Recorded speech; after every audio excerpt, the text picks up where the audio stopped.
Avant tout mariage, avant toute union sérieuse, avant tout engagement, il faut d'abord savoir si l'héritage spirituel et familial est compatible entre les deux personnes.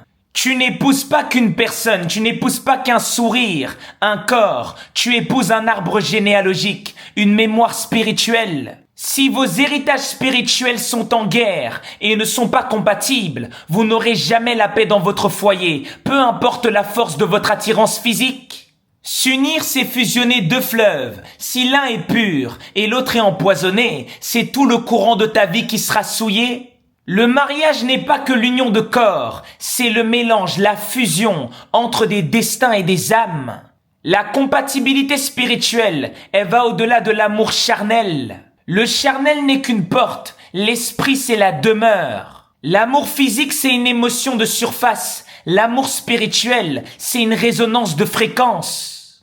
Pour savoir si vous pouvez vous lier spirituellement, il faut regarder si vos missions d'âme pointent vers le même sommet.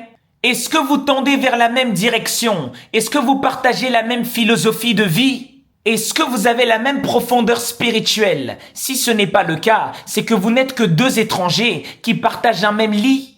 Les gens ont sombré dans le matérialisme et l'amour précipité. C'est pour ça que c'est un amour qui ne va nulle part. Tu choisis un partenaire comme si tu choisissais un produit pour son esthétique, sa beauté, son utilité sociale. Tu regardes uniquement ton confort. C'est l'amour de l'ego, un amour qui ne produit aucun résultat long terme. L'union, c'est le creuset où la génération suivante se prépare. Il faut faire attention dans vos choix. En te liant à une structure spirituelle incompatible, tu condamnes toute la génération suivante à porter ce conflit. Arrêtez de vous laisser emporter par le feu de la passion et n'acceptez que la résonance juste. La véritable paix ne se trouve que dans un couple où les deux personnes ont déjà réussi à s'aimer eux-mêmes pour pouvoir donner de l'amour à l'autre dans un échange équilibré, dans un échange harmonieux et réel. L'amour est une force de construction, pas un passe-temps.